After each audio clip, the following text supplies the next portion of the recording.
Hey babies, welcome to my channel, Donna P Howard.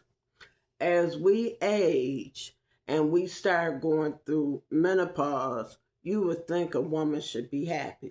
And I was. I went early. I went through perimenopause at 48. And then when I started turning 50, I started going through a lot of different changes within my body and within me. One of the changes that I went through and still going through, and I'm always talking about, is Hidradenitis suppurativa. Now, like I said, it starts off like a hard lump, and as it grows, it starts hurting until it busts open. Now, this is what one looks like up under my arm when it's busted open. It looks like a bump busted open. Sometimes it's reddish or pinkish, and then it starts healing. So, with me, as crazy as it is, because this is my other arm, you can see it's smooth. Now, they try to say it comes from sweating. Okay, well, I sweat up under my arms like anybody else. I sweat up under my breasts. I sweat up under my stomach because I'm fat. I sweat, down there. I just sweat. So they say it comes from the sweat getting trapped between your layers of skin. I don't know. I don't know what it comes from. But it's like a skin infection with me. Now, I don't know what it is with anybody else. I'm talking about me. So with me, it starts out as that hard boil. It gets harder and harder and hurts. And then after much manipulation, it'll bust open. Now, I manipulate it by either I'll put some boilies on. To me, boilies don't work as quickly as I would like it to. I put a heating pad on it. I'm going to be honest with you. I put a heating pad on it to bring it to the surface of the skin or to the first layer of the skin. And then sooner or later, with you moving around and stuff, it's going to bust open. Well, there's two things that I learned with it. Well, three. Excuse me, not two, three. It can bust open. In my case, it busts open on the sinus tract. Not sinus in your nose. It's called the sinus tract. So you may have a bump here and it grows and grows, gets hard and busts open. There's a tract up under this bump. So it'll bust open, move back into the skin, move over a little bit and start all over again. So this sinus tract is like a chain and it keeps it going. Well, what I learned about it is within this chain, there's like a dish. It feels like a dish, like a saucer or a bowl, as you would say. And I would assume that it's deep into the skin because it takes a while. With me manipulating it with the heating pad to draw it out as much as possible, and I may have to mess with this heating pad for a week just to get it out. And then I take some antibiotics with it too, And sometimes I go in for emergency shot. And then I showed y'all what I do as far as washing now. I do double cleansing. Anyhow, if you can push press, and I know if you look at Google or if you go on YouTube, it'll tell you not to do that. So I'm not going to tell you to do what I do. I'm going to say do what your doctor say. If you the type of person, you got to talk to your doctor about everything, and your doctor has to lead you to get into another spot, I would say go to your doctor. I'm not one of them type of people. I lead my own medical. I run my own medical. I don't let the insurance company worry me because I'm going to do what I want to do regardless.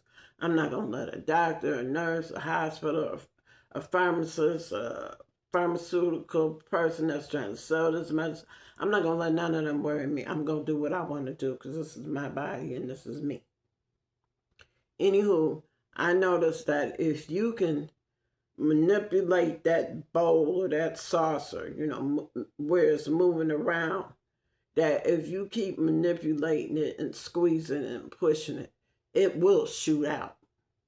And once it shoots out, that bump that was there, that lump, that hard knot that was there that busted open, it will not bust open again in that spot because you got that saucer. So I'm assuming, being that we got the sinus tract and it connects under here, if I could get every time a boil starts, if I can get the under layer of that saucer to come out, I could stop these boils. Now, I showed you what I do as far as body care, as far as body washes and stuff. This is so crazy to me. So, okay, this is a solid deodorant. It's white, as you can see. Twist it up, wipe it on your underarm, and close. As long as my arm is normal like this, I can do that, whether I shave or not. Because they say if you shave, that starts them boils. But I think it's just in me. Because I've always had some kind of itchiness or something going on with my skin. So I think this is just something that's in me and it's just steady coming out the older I get. But anywho, when my underarms are solid and normal, whether I shave or not, I could use that stick under my arms. When it's a bump like this, whether it's hard and hasn't busted yet, or if it's a bump where it's busted open, I have to use a dry spray. So now I have to prepare myself. I have to have 2 different deodorants.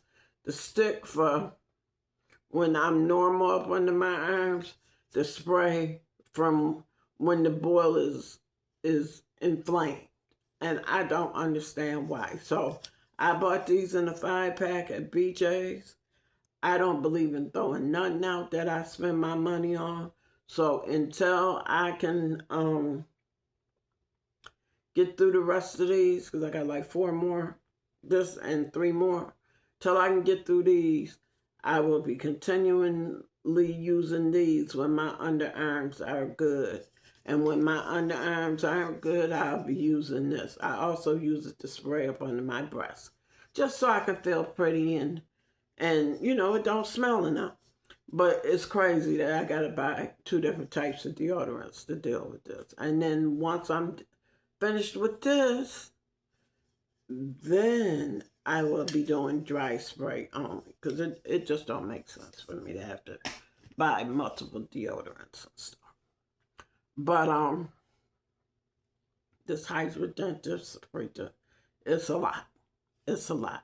I get it between my thighs. I get it on the side of my breast. I get it where my bra strap would go around the band strap. I get them up under my breast, or should I say in my breast. I get them up under my arms. I get them in my inner thighs. I get them in my groin area. I get them up under my stomach. I don't know why, but I guess because it's wet there too. I get them on my butt. It's just really crazy. And then it's, oh, you can't shave. Well, some of us don't want to be hairy as hell, so I shave anyhow. Because whatever's going to come is going to come. I hate to say it like that, and I really hate to have to deal with it like that, but it is what it is. I'll take my antibiotics on and off, on and off, on and off, a week on, a week off. I'll do what I got to do. And then I'll be all right for a while. And then when it get hot as hell out, I just have to double down on this. Make sure I'm cool. Maybe I'll start wetting me a washcloth and When it starts getting hot out, before I start sweating, I could just wipe myself down with the washcloth. I got some washcloths that is meant to wipe up a person that's bed bound. Maybe I'll start carrying that in my purse again.